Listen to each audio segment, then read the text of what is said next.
एक बार भगवान बुद्ध जेतवन विहार में रह रहे थे। भिक्षु चक्षुपाल भगवान से मिलने के लिए आए थे। उनके आगमन के साथ उनकी दिनचर्या, व्यवहार और गुणों की चर्चा भी हुई। भिक्षु चक्षुपाल अंधे थे।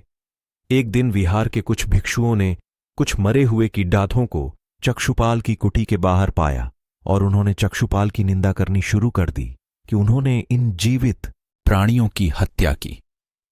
भगवान बुद्ध ने निंदा कर रहे उन भिक्षुओं को बुलाया और पूछा कि क्या तुमने भिक्षु को कीड़े मारते हुए देखा है? उन्होंने उत्तर दिया, नहीं। इस पर भगवान बुद्ध ने उन साधकों से कहा कि जैसे तुमने उन्हें कीड़ों को मारते हुए नहीं देखा, वैसे ही चक्षुपाल ने भी उन्हें मरते हुए नहीं देखा और उन्होंने कीड़ों को जानबूझकर नहीं मारा है, इसलिए उनकी भर्त्सना करना उचित नहीं है। भिक्षुओं ने इसके बाद पूछा कि चक्षुपाल अंधे क्यों हैं? उन्होंने इस जन्म में अथवा पिछले जन्म में क्या पाप किए?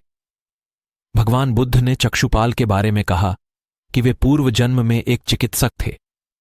एक अंधी स्त्री ने उनसे वादा किया था कि यदि वे उसकी आंखें ठीक कर देंगे तो वह और उसका परिवार उनके दास बन जाएंगे। स्त्री की आंखें ठीक हो गईं, पर उसने दासी बनने के भय से यह मानने से इनकार कर दिया। चिकित्सक को तो पता था कि उस स्त्री की आंखें ठीक हो गई हैं, वह झूठ बोल रही है। उसे सबक सिखाने के लिए या बदला लेने के लिए चक्षुपाल ने दूसरी दवा दी। उस दवा से महिला फिर अंधी हो गई। वह कितना ही रोई पीटी, लेकिन चक्षुपाल जरा भी नहीं पसीजा।